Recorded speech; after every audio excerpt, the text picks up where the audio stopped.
আসসালামু আলাইকুম and hello everyone. অনেক দিন পর একটা ফুল কেক মেকিং ভিডিও নিয়ে আসলাম আপনাদের সাথে। এরকম ফুল কেক মেকিং ভিডিও আমি আগে অনেক শেয়ার করেছি, কিন্তু ইদানিং প্রচুর প্রেশারে থাকার কারণে বা ভীষণ ব্যস্ততা আমার কাজ নিয়ে বা স্টাডি নিয়ে সব কিছু নিয়েই বলা যেতে পারে, সেজন্য আমি আসলে এরকম ভিডিও করতে পারি না। আর আর্জেন্ট অর্ডার আসলে তো একদমই ভিডিও করা হয় না। যে অর্ডারগুলো একটু হাতে সময় নিয়ে করি বা যেদিন কম অর্ডার থেকে সেদিন আমি এই ভিডিওগুলো করে রাখি। আমার খুব ভালো লাগে আপনাদের সাথে কেক মেকিং ভিডিও শেয়ার করতে।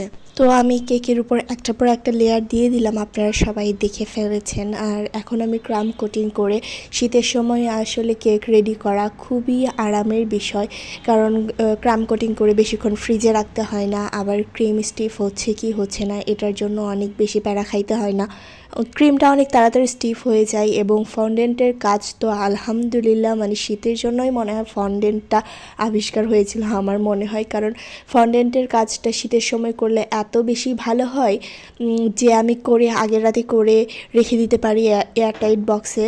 আর অন্যান্য সময় গরমের সময় হয় কি গলে যায়, আবার বর্ষাকালে হয় যে পানি ঢুকে যায় ফন্ডেন্টের মধ্যে, কেমন জানি প্যাচপ্যাচে স্যাপস্যাপে হয়ে যায়। তো সব কিছু মিলিয়ে শীতকালটা আমার জন্য বেস্ট মনে হয় কাজ করার জন্য। আর শীতকালে যত বেশি বসে থাকা হয় তত বেশি শীত লাগে, আমার তো সেটাই মনে হয়, কাজ করলে আর শীত কম লাগে। আর এই কেকটা অর্ডার করেছিল যে আপু, উনি আমার কাছে এটা নিয়ে মনে হয় 1 মাসে 3 কি 4বার কেক নিয়েছে, আমার সঠিক মনে নেই।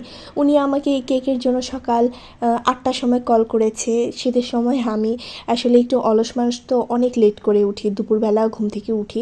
তো আপু 8টার সময় কল করেছে, আমি একটু বিরক্তই হয়েছিলাম, কিন্তু আসলে কাস্টমার তো আপুও বুঝতে পেরেছে যে আমি ঘুমের মধ্যে ছিলাম, কিন্তু ওনার কেকটা খুব আর্জেন্ট লাগতো, সেজন্য আসলে উনি আমাকে সকালবেলা কল করেছে। আর আমি ঘুম থেকে উঠে তারপর কেকটা রেডি করেছি, অ্যান্ড সন্ধ্যার সময় কেকটা ডেলিভারি ছিল, সেই জন্য অত বেশিও চাপ নিই নাই। আপু আমাকে ফ্লেভারটা চুজ করে দিয়েছিল, কোনো ডিজাইন চুজ করে দেয়নি, আমাকে শুধু বলেছিল আমার পছন্দ মতো কিন্তু ইউনিক কোনো ডিজাইন করতে। উনি ওনার হাজব্যান্ডের জন্য কেকটা নিবে, তো আমি চেষ্টা করেছি ইউনিক কিছু করতে।